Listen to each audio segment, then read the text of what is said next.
आपको बताएंगे कि सूबा सिंध पानी के बहरान की जानिब बढ़ रहा है। हमें प्यासा ना मारा जाए, ये कहना है वज़ीर आला सिंध सैयद मुराद अली शाह का। बिल्कुल, उन्होंने गुज़श्ता रोज़ कराची में न्यूज़ कॉन्फ्रेंस किया और उसमें उन्होंने एक बार फिर से वफाक के खिलाफ शिकवे और शिकायत की जो पटारी है वो खोल दी। मुराद अली शाह का मौक़िफ़ ये था कि सिंध को दीगर सूबों के मुकाबले पानी की दुगनी किल्लत का जो है उसका सामना करना पड़ रहा है और एहतजाज उन्होंने कहा कि इरसा और वफाकी हुकूमत के खिलाफ हम मतलब ये बात कर रहे हैं। उन्होंने एहतजाज किया है और वफाक और इरसा से मुतालबा भी किया है कि हमें पानी का सही हिस्सा दिया जाए। अगर इरसा अपनी मर्जी से फैसले करता रहा तो ये बहरान शहरों में पीने के पानी तक पहुंच जाएगा। उन्होंने बताया कि केंजर झील में पानी की सतह 47.2 क्यूसेक है और कोटरी बराज की अगर बात कर ली जाए जो 36,000 क्यूसेक पानी आ रहा है, जो एक हफ्ते बाद मजीद कम हो जाएगा। अच्छा, वज़ीर आला सिंध जो है उन्होंने ये भी कहा, ग्रीन लाइन मंसूबे के हवाले से भी उन्होंने बात की। उनका मुकम्मल ना होने पर भी उन्होंने एतराज़ है हम लोगों को और ये मंसूबे की जो बसेस थी उन्होंने कहा कि हमारे पास तो 3 साल पहले ही आ जानी चाहिए थी। इसी तरीके से सिंध के लोगों के साथ उन्होंने कहा कि दुश्मनी की जाती है। अच्छा, खैर वज़ीर आला ने यह भी इल्ज़ाम लगाया कि पंजाब समेत दीगर सूबों में वफाक बड़े बड़े मंसूबे बना रहे हैं, हमारे यहाँ काम सिर्फ गलियों और सीवरेज लाइन तक ही महदूद रखा हुआ है। वज़ीर आला सिंध ने क्या कहा, पहले आपको वो सुनाते हैं।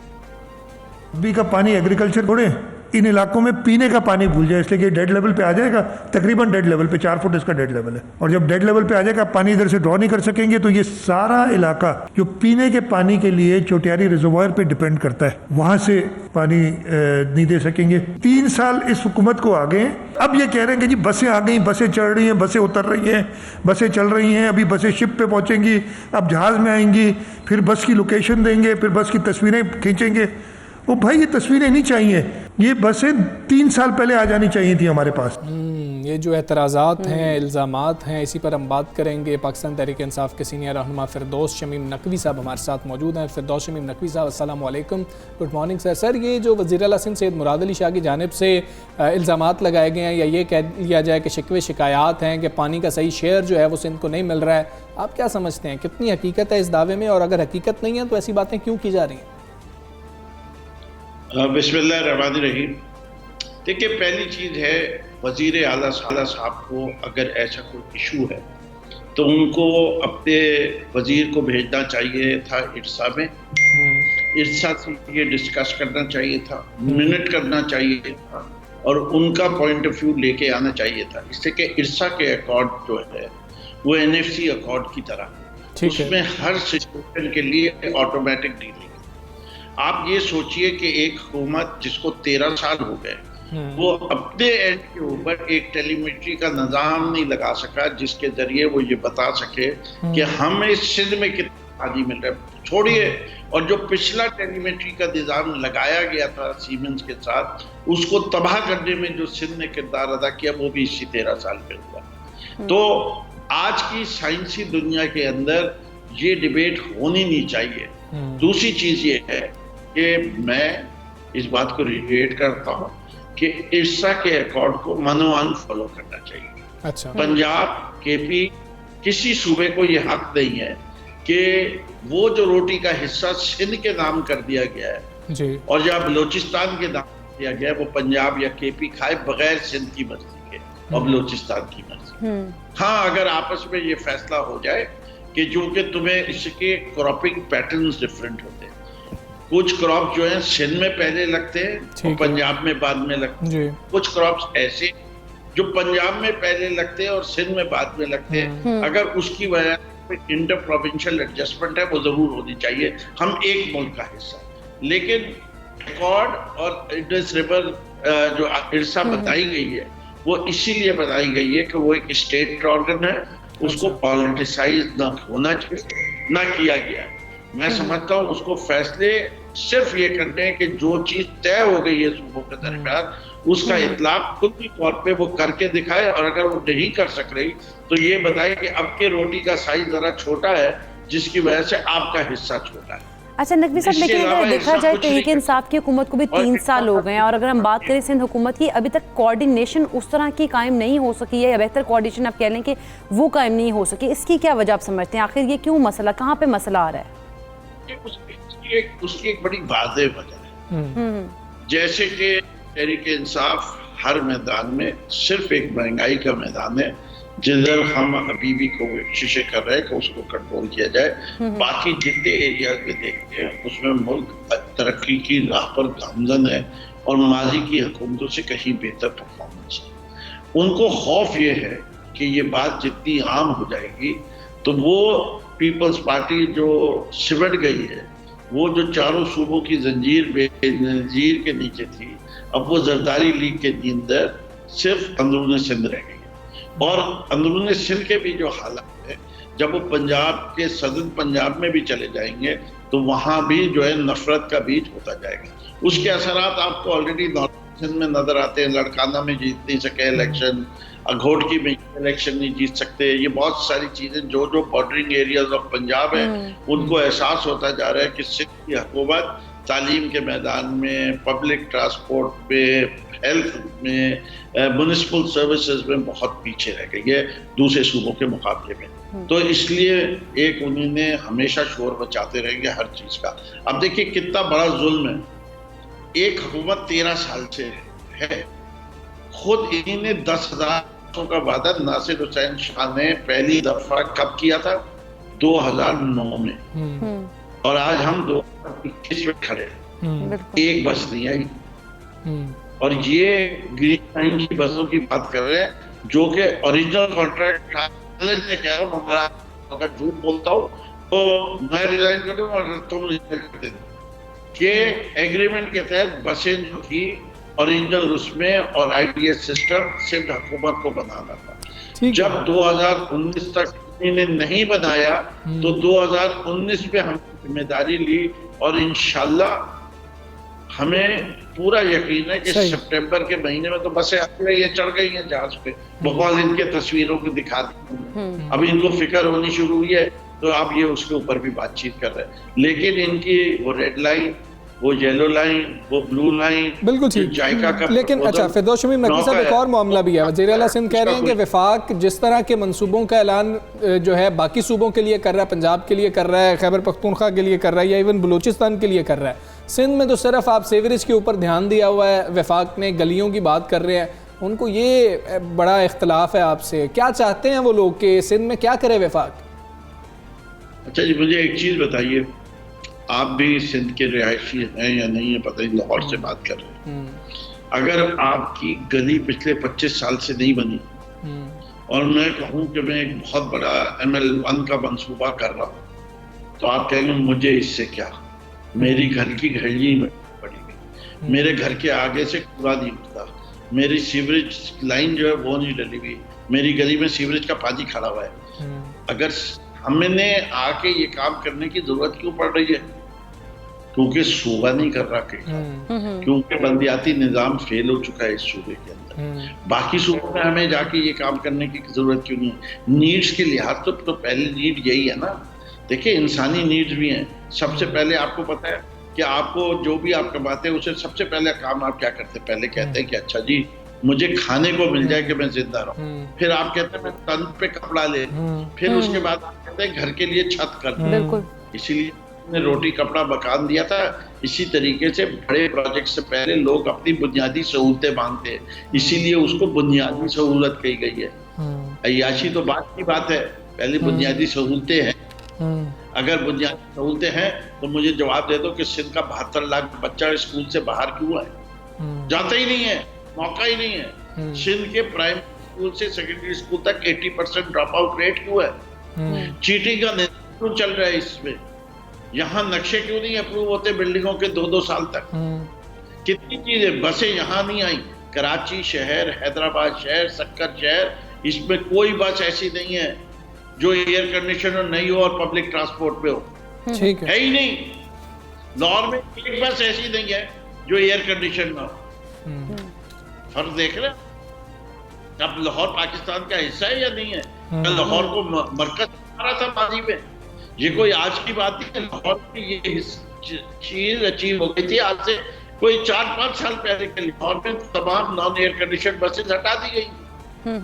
ठीक है, बहुत शुक्रिया फिरदौस शमीम नकवी साहब। सबसे पाकिस्तान से आप बात करें और उनका ये कहना है कि 13 साल में जब सिंध हुकूमत ने कुछ नहीं किया, बुनियादी ज़रूरियात ही पूरी नहीं की गई। मैस्लो की वो थेरी की बात कर रहे थे, जो मैस्लो की थेरी की हायरार्की है नीड्स की, उसके हवाले से वो बात कर रहे थे कि जब बुनियादी ज़रूरियात ही पूरी नहीं हुई हैं तो फिर पहले तो वफाक ये काम करेगा, फिर बाकी चीज़ें हो रही होंगी। खैर, हम थोड़ी सी बात करेंगे कि वज़ीर ख़जाना शौकत तरीन ने कुछ गुफ्तगू की है, जिसके बाद ये बात की जा रही है कि शायद उन्होंने हुकूमत की एक नाकामी का एतराफ़ कर लिया है। IMF प्रोग्राम और मालियाती मसाइल के सबब उनका कहना है कि हुकूमत मुतअद्दिद मसाइल जो है हल नहीं कर सकी। Karachi chamber of commerce and industry में खिताब कर रहे थे, उन्होंने उस दौरान कहा कि वज़ीर ख़जाना शौकत तरीन ने कहा कि हुकूमत जो है तिजारत और सनत और सरमायाकारों के लिए दरुस्समत का तयन कर रही है। ताजिरों को मुतमईन करना जो है वो हुकूमत की ही जिम्मेदारी है। अच्छा, जबकि हुकूमत ने मुआशी हालात को बेहतर बनाने के लिए तवील, मुख्तसर और दरमियानी मुद्दत की मनसूबाबंदी की है और वफाकी वज़ीर ख़जाना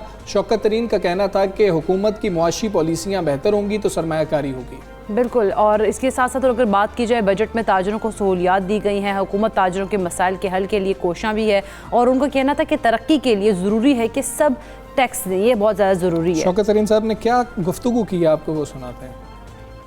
ये नहीं हो सकता कि आप एग्रीकल्चरिस्ट टैक्स नहीं दे रहा, कोई और वो टैक्स नहीं दे रहा, ये हम सबको टैक्स में एक्ट में लाना पड़ेगा जब लेके आएंगे। और हमने 20% की तरफ जाना है। जब तक 20% की तरफ नहीं जाएंगे हम 6 से 8% ग्रोथ रेट नहीं कर सकते और 6 से 8% हम ग्रोथ नहीं करेंगे तो ये तकरीबन 15 लाख से 20 लाख जो नए लोग हमारे पास जॉब्स के लिए आ रहे हैं वो हम नहीं कर सकते। आपको FBI तंग नहीं करेगा, ना नोटिस देगा, ना पूछेगा आपसे टैक्स दिया या नहीं दिया। अगर आपने थोड़ा टैक्स दिया तो हम थर्ड पार्टी ऑडिट करवाएंगे। इतना अगर मैंने किया है तो आपकी मुझे क्या चाहिए, कोऑपरेशन चाहिए। बिल्कुल ऐसे ही है, आपने ये गुफ्तगू उनकी सुनी है। ये वज़ीर ख़जाना शौकत तरीन, वो गवर्नर हाउस में इमरान इस्माइल से भी उन्होंने मुलाकात की और शौकत तरीन का कहना था कि पाकिस्तान की मईशत दुरुस्त समत की तरफ गमसन है। अच्छा, आलमी इदारे पाकिस्तान की इक़्तिसादी तरक्की का एतराफ़ कर रहे हैं, बरामदात में इजाफा हुकूमत की जो है उन्होंने कहा कि अव्वलीन तरजीह भी है। बिल्कुल ऐसे ही है, ये सारी सूरत हाल है और जिस तरीके से उन्होंने ये गुफ्तगू की है। हम बात करेंगे Karachi chamber of commerce and industry, सदर शारिक बोरा साहब हमारे साथ मौजूद हैं। शारिक बोरा साहब, अस्सलाम वालेकुम, गुड मॉर्निंग। सरमायाकारों से मुलाकात भी हुई है इस दौरान, वज़ीर ख़जाना ने कोई वादे किए हैं, कोई रोड मैप बताया आप लोगों को? जी गुड मॉर्निंग, वालेकुम अस्सलाम। वज़ीर ख़जाना कल FPCC में आए थे, फेडरेशन ऑफ पाकिस्तान में, और मैंने भी उनकी वो तकरीर जो है वो TV पे सुनी थी, देखी थी। देखें, वज़ीर ख़जाना शौकत तरीन जब से आए हैं वो बिज़नेस कम्युनिटी के साथ उनका इंटरेक्शन बढ़ा है और अनलाइक प्रीवियस फाइनेंस मिनिस्टर, उनका जो दौरे हैं चेम्बर्स में और FPCCI और दूसरे इदारों में पूरे मुल्क में, वो कम से कम इस चीज़ का तो कॉन्फिडेंस देते हैं इंडस्ट्रियल और बिज़नेस कम्युनिटी को कि हुकूमत जो है वो उनके साथ रेगुलर बेसिस पे एक डायलॉग बिल्ड करना चाहती है। और वो हमेशा अपनी गुफ्तगू में यही कहते हैं कि जी हम आपको टैक्स जो मशीनरी है FBR वो आपको परेशान नहीं करेगी, rest assured. But I think कि उनकी जो एश्योरेंस है वो प्रैक्टिकली लोगों का ये कहना है, हमारे मेंबर्स का ये कहना है कि वो अभी तक उनकी एश्योरेंस के जो फ्रूट्स हैं वो नज़र नहीं आ रहे। इसका मतलब ये है कि वज़ीर ख़जाना जो हैं वो कम्युनिटी को तो कहते हैं कि आपको FBR परेशान नहीं करेगी, लेकिन FBR के जो नोटिसेस हैं या दूसरे जो हरबे हैं वो कंटिन्यूसली हो रहे हैं। अब जहाँ तक सवाल ये है कि क्या हुकूमत ने कोई लॉन्ग टर्म मनसूबाबंदी की है, कोई पॉलिसी मेकिंग की है, मैं समझता हूँ कि लॉन्ग टर्म मनसूबाबंदी तो नहीं हुई। शॉर्ट टर्म में जो कोविड की वजह से हुकूमत ने इकदाम किए हैं उसकी वजह से मईशत में पॉजिटिविटी आई है।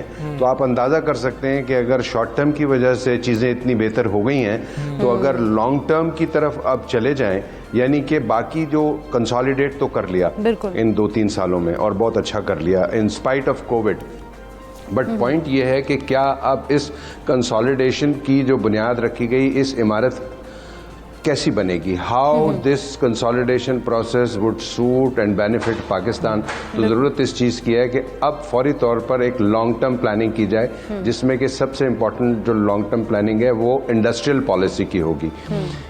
देखिए, जब तक पाकिस्तान के एक्सपोर्ट सरप्लस नहीं होगा तो हमारा जो ख़तरा है इस वक्त सबसे बड़ा वो ये है कि करंट अकाउंट डेफिसिट जो है वो तेज़ी से बढ़ रहा है। इकॉनमी जब एक्सपेंड करेगी तो आई एम श्योर कि आपका जो करंट अकाउंट डेफिसिट है वो 22 जून में 65-70 बिलियन डॉलर हो जाएगा अगर आपका ग्रोथ रेट अराउंड 5% रहता है।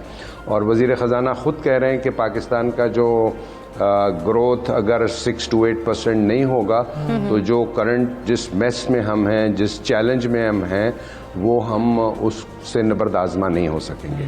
बिल्कुल। अच्छा शारिक वोहरा साहब, मज़ीद कौन से आप समझते हैं कि कौन कौन से ऐसे इक़दाम होने चाहिए कि सरमायाकारी का जो माहौल है वो मुल्क में बेहतर हो जाए, बेहतरी की तरफ जाए? देखिए, जहाँ तक माहौल की बात है, मैं समझता हूँ कि इस हुकूमत के आने से पाकिस्तान का जो परसेप्शन है एज अ कंट्री वो डेफिनेटली पिछले सालों के मुकाबले में बहुत बेहतर हुआ है, बहुत इम्प्रूवमेंट आई है उसमें, जो बड़ी खुशाइंद बात है। अब ज़रूरत इस बात की है कि पाकिस्तान की एक्सपोर्ट की जो बास्केट है उसको बड़ा किया जाए, उसको वसी किया जाए। हमारे पास चंद ऐसी चीज़ें हैं जो हम एक्सपोर्ट करते हैं, जब तक वो एक्सपोर्टेबल सरप्लस बड़े नहीं होगा और हम नई मसनूआत, नई चीज़ें एक्सपोर्ट और नई मार्केट्स में नहीं जाएंगे, उस वक्त तक हम इस एक्सपोर्ट का जो फिगर है यहाँ पर खड़े रहेंगे और फिर वही होगा, हम उसी प्रॉब्लम में आ जाएंगे कि हमारा जो पॉलिसी रेट है वो हमको बढ़ाना होगा, फिर हमारी जो करंट अकाउंट डेफिसिट है वो बढ़ेगा और फिर हमको IMF के प्रोग्राम में जाना होगा। तो इस हुकूमत में, और मैं समझता हूँ कि जो नए फाइनेंस मिनिस्टर आए हैं इनमें ये कैपेसिटी डेफिनेटली है, इसलिए कि ये मार्केट से, हम लोगों से बहुत क्लोज लिंक रहते हैं, तो हम इनको अपनी बेशुमार तजावीज़ दे रहे हैं और with in times to come I am sure कि वो कराची चेंबर खासकर जो इनको फीडबैक दे रही है और उन्होंने श्योर किया है कि हम कराची चेंबर की उन तमाम तजावीज़ को लेकर फौरी तौर पर उनको कन्वर्ट करेंगे इनटू लॉन्ग टर्म प्लानिंग। तो अगर वो कर लेते हैं तो मैं समझता हूँ कि पाकिस्तान की एक्सपोर्ट भी बेहतर हो जाएंगी और पाकिस्तान की जो GDP है वो भी इम्प्रूव हो जाएगी। और सबसे अहम बात यह है कि जब मार्केट एक्सपैंड होगी तो वज़ीर ख़जाना साहब जो कहते हैं कि जी हमको नेट टैक्स पेयर्स 20% चाहिए, तो वो 20% टैक्स पेयर्स पाकिस्तान में तभी आएंगे जब पाकिस्तान की इकोनॉमी एक्सपैंड होगी। अगर इकोनॉमी श्रिंक होगी तो नए टैक्स पेयर कहाँ से आएंगे? और ये रियलाइजेशन मैं समझता हूँ कि फाइनेंस मिनिस्टर साहब को हुआ है and this will be a great direction होगी। बिल्कुल ठीक है शारिक वोहरा साहब, ये तो गुफ्तगू होगी FPCCI में जो आए शौकत तरीन साहब, उन्होंने गुफ्तगू की उसके हवाले से। एक और मामला है, छोटे जो ताजिर हैं, छोटे सरमायाकार हैं, वो बारहा ये बात करते हैं कि हुकूमत जो भी आसानियाँ कर रही है वो तो बड़े सरमायाकारों के लिए कर रही है, हमारे साथ तो शायद बातचीत ही नहीं हो रही होती है, ईज़ ऑफ डूइंग बिजनेस की बात होती है, लेकिन हमें ये होता हुआ कहीं पर नज़र नहीं आता। उनको ये एक खलीज क्यों पाई जाती है, उनको ये एतराज़ात क्यों हैं? देखिए, उनका ये एतराज़, ये खलीज, ये उनका शिकवा बिल्कुल ठीक है। और पाकिस्तान में जो SMEs हैं, स्मॉल मीडियम एंटरप्राइजेस, उनकी फाइनेंसिंग जो है वो 18% से कम होकर तकरीबन 8% रह गई है। बट आज से 3 दिन पहले आपने भी अखबारात में पढ़ा होगा और मीडिया में देखा होगा कि स्टेट बैंक ने SMEs के लिए एक 60 बिलियन की एक नई जो फाइनेंसिंग इंट्रोड्यूस की है।